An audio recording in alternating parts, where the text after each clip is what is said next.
Hello all. അപ്പോൾ നമ്മൾ last ക്ലാസ്സിൽ എന്താണ് അബ്സോർപ്ഷൻ കോഎഫിഷ്യൻ്റ് എന്നൊക്കെ നമ്മൾ കണ്ടു.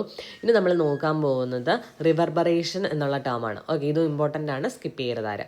ഓക്കെ, റിവർബറേഷൻ എന്ന് പറഞ്ഞാൽ എന്താണ്? Sound produced by a source in a hall suffers multiple reflections from various objects in the hall like wall, floor, ceiling etcetera ആണല്ലോ. നമ്മൾ ഇതിപ്പോൾ ഒരു ഹോളാണെന്ന് വയ്ക്കുക. ഓക്കെ, ഇതൊരു റൂമാണ്. ആൻഡ് ഇവിടെ നിന്നൊരു സൗണ്ട് വേവ് വന്നു കഴിഞ്ഞാൽ അതെന്ത് ചെയ്യും? ഇവിടെ വന്ന് തട്ടി റിഫ്ലക്റ്റ് ചെയ്യും, ഇവിടെ വന്ന് തട്ടി റിഫ്ലക്റ്റ് ചെയ്യും ആണല്ലോ. ഇവിടെ വന്ന് തട്ടി എന്ത് ചെയ്യും? അത് റിഫ്ലക്റ്റ് ചെയ്യും. സോ അതെന്നാണ് വോള്, അതുപോലെ തന്നെ ഫ്ലോറ്, സീലിംഗ്, ഇവിടെ എല്ലാം തട്ടി എന്ത് ചെയ്യുന്നുണ്ട്? റിഫ്ലക്റ്റ് ചെയ്യുന്നുണ്ട്. അതുകൊണ്ട് തന്നെ ലിസണേഴ്സിനെന്ന് പറയുന്നത് നമുക്ക് ഒരു സീരീസോ, നിങ്ങൾ ഒഴിഞ്ഞ ഹോളിൽ ചെന്ന് നിന്ന് സംസാരിച്ചാൽ നിങ്ങൾക്ക് കേൾക്കാം, ഒരു സീരീസോ സൗണ്ട് നമുക്ക് ഒറിജിനൽ സൗണ്ടിന് പകരം കുറേ എന്താണ് സീരീസ് ഓഫ് സൗണ്ട്സ് നമുക്ക് കേൾക്കാൻ പറ്റും. So sound persist for a time even after the source has stop. Okay, ഞാനിപ്പോൾ സംസാരിച്ച് നിർത്തിയാൽ എന്ത് ചെയ്യും? അവിടെ സൗണ്ട് കുറച്ച് നേരം പെർസിസ്റ്റ് ചെയ്യും. Okay, the phenomena of persistence of sound in a hall due to multiple reflections from the ceiling, floor, walls and other materials even after the source sound has cut off is called reverberation. Okay, അപ്പോൾ reverberation എന്താണ്? Phenomena of persistence of sound in a hall due to എന്തുകൊണ്ടാണ്? Multiple reflections കാരണം അവിടെ എന്ത് ചെയ്യുന്നു? ഒരു ഹോളിൽ എന്ത് ചെയ്യുന്നുണ്ട്? സൗണ്ട് പെർസിസ്റ്റ് ചെയ്യുന്നുണ്ട്. ആ ഒരു ഫിനോമിനെ വിളിക്കുന്ന പേരാണ് റിവർബറേഷൻ. ഇനി എന്തുമാത്രം സമയം ഇത് ഇങ്ങനെ നിൽക്കും? അതാണ് റിവർബറേഷൻ ടൈം. അതായത് time required by sound energy to reduce its intensity to 10⁻⁶ times of its original intensity, അല്ലെങ്കിൽ reducing its intensity by 60 decibel of its original intensity from the moment the source of sound is stopped. Okay, അപ്പോൾ reverberation time എന്ന് പറഞ്ഞാൽ എന്താണ് പറയുന്നത്? Reverberation time എന്ന് പറഞ്ഞാൽ അതായത് ടൈമാണ് അല്ലേ? എന്തിനുള്ള ടൈമാണ്?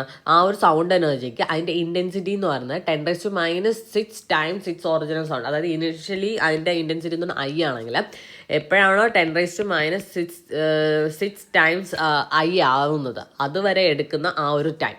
അല്ലാന്നുണ്ടെങ്കിൽ പറയാം അതിൻ്റെ ഇൻറ്റൻസിറ്റി എന്ന് പറയുന്നത് 60 decibelലേക്ക് ആകണം ഒറിജിനൽ ഇൻറ്റൻസിറ്റിയിൽ നിന്ന്. ഓക്കെ, സോ അതായത് അത് ഏത് മുതൽ ഏതുവരെ നമ്മൾ മെഷർ ചെയ്യും? ആ ഒരു സൗണ്ട് സോഴ്സിൽ നിന്ന് എന്താണ് സൗണ്ട് എന്ന് പറയുന്നത് സ്റ്റോപ്പ് ആവുന്നവരെ. Okay, from the moment the source of sound is stopped, അത് മുതൽ എപ്പോഴാണോ അതിൻ്റെ intensity 10⁻⁶ times its original value ആവുന്നത് ആ ഒരു സമയമാണ് നമ്മൾ എന്ത് പറയുന്നത്? റിവർബറേഷൻ ടൈം എന്ന് പറയുന്നത്. ഇനി സാബൈൻസ് ഫോർമുല, ഇത് ഇമ്പോർട്ടൻ്റ് ആണ്. സാബൈൻ എന്ത് ചെയ്തു? റിവർബറേഷൻ ടൈമിന് വേണ്ടിയിട്ട് ഒരു ഇക്വേഷൻ ഡിറൈവ് ചെയ്തു. അതിനെയാണ് സാബൈൻസ് ഫോർമുല എന്ന് പറയുന്നത്. സോ റിവർബറേഷൻ ടൈം എന്ന് പറയുന്നത് സാബൈൻ പറഞ്ഞത് റിവർബറേഷൻ ടൈം എന്ന് പറഞ്ഞാൽ it is directly proportional volume of the hall. ആ ഒരു ഹോളിൻ്റെ വോളിയം. ഓക്കെ, വോളിയത്തിന് എന്താണ് ഡയറക്ട്ലി പ്രൊപ്പോർഷണൽ ആണെന്ന് പറഞ്ഞു. ഓക്കെ, ടൈം എന്ന് പറഞ്ഞാൽ അപ്പോൾ ഡയറക്ട്ലി പ്രൊപ്പോർഷണൽ ടു വോളിയം ആണ്. And inversely proportional total sound absorption in the hall. Okay, അതായത് ടി എന്ന് പറയുന്നത് inversely proportional to A. Okay, A എന്ന് പറഞ്ഞാൽ ടോട്ടൽ അബ്സോർപ്ഷൻ, സൗണ്ട് അബ്സോർപ്ഷൻ ആണ്. നമുക്കറിയാം A is equal to sigma alpha into S. അപ്പം നമ്മുടെ ടി നമ്മൾ ടൈം എന്ന് പറയുന്നത് directly proportional to volume and inversely proportional to total absorption. നമ്മളപ്പോൾ ഇവിടെ ഈക്വൽ ടു നമുക്ക് V/A എഴുതാം. ആൻഡ് അവിടുത്തെ നമ്മുടെ പ്രൊപ്പോർഷണാലിറ്റി കോൺസ്റ്റൻ്റ് ആണ് 0.163. ഓക്കെ, അപ്പോൾ വി എന്ന് പറയുന്നത് വോളിയം ഓഫ് ദ ഹോൾ ആണ്, എ എന്ന് പറയുന്നത് ടോട്ടൽ എനർജി അബ്സോർഡ്. അതെന്ന് പറഞ്ഞാൽ നമുക്ക് കണ്ടുപിടിക്കാൻ അറിയാം, sigma alpha S. Then significance of reverberation time. എന്തിനാണ് നമ്മൾ ഈ റിവർബറേഷൻ ടൈമിനെ പറ്റി പഠിക്കുന്നത്?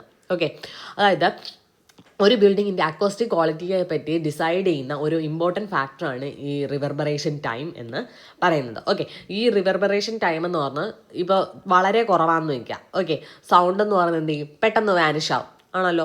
അതുകൊണ്ട് തന്നെ നമുക്ക് പെട്ടെന്ന് ഒരു ഡെഡ് സൈലൻസ് ആ ഹോളിൽ നമുക്ക് പ്രൊഡ്യൂസ് ചെയ്യും. ഓക്കെ, ദെൻ റിവർബറേഷൻ കൂടുതലാണെങ്കിലോ അവിടെ മൾട്ടിപ്പിൾ റിഫ്ലക്ഷൻസ് ഉണ്ടെന്നാണ് അതിനർത്ഥം ആണല്ലോ. സൗണ്ട് എന്ന് പറയുന്ന സൗണ്ട് വേവ്സ് എന്ത് ചെയ്യും? ഓവർലാപ്പ് ചെയ്യും, വൺ ഓവർ അതർ പ്രൊഡ്യൂസ് ചെയ്യുക. എന്ത് ചെയ്യും? Loss of clarity. പറയുന്നതൊന്നും നമുക്ക് ക്ലിയർ ആയിട്ട് കേൾക്കണമെന്നില്ല.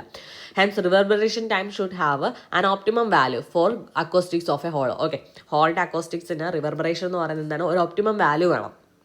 സോ നമുക്ക് എന്ത് ചെയ്യാം, reverberation time can be adjusted by according to the purpose of the hall by arranging necessary sound absorbing materials in the hall. Okay, ആ ഒരു ഹോളിൽ നെസസറി ആയിട്ടുള്ള സൗണ്ട് അബ്സോർബിംഗ് മെറ്റീരിയൽസ് നമ്മൾ പ്രൊവൈഡ് ചെയ്ത് നമുക്ക് എന്ത് ചെയ്യും, ഈ റിവർബറേഷൻ ടൈം നമുക്ക് കൺട്രോൾ ചെയ്യാം. ഓക്കെ, അപ്പോൾ ഓരോ ഹോള് ഡിഫറെൻറ്റ് ടൈപ്പ് ഹോളിലും റിവർബറേഷൻ ടൈം എന്ന് പറയുന്നത് ഡിഫറെൻ്റ് ആണ്. ഓക്കെ, ലെക്ചർ ഹോളിന് 0.5 to 1 second, conference hall 1 to 1.5 second, cinema theatre 1.3 second, music recording hall 1.5 to 2 second, churches 1.8 to 3 second. ഇത് ഇമ്പോർട്ടൻ്റ് ആണ്, പഠിക്കുക, ചിലപ്പോൾ ചോദിക്കാം. ഓക്കെ, അപ്പോൾ റിവർബറേഷനിൽ ഇത്രയും നമുക്ക് പറയാനുള്ളത്. സാബൈൻസ് ഫോർമുലയൊക്കെ പറഞ്ഞു, ബാക്കി നമുക്ക് നെക്സ്റ്റ് ക്ലാസ്സിൽ നോക്കാം. Thank you.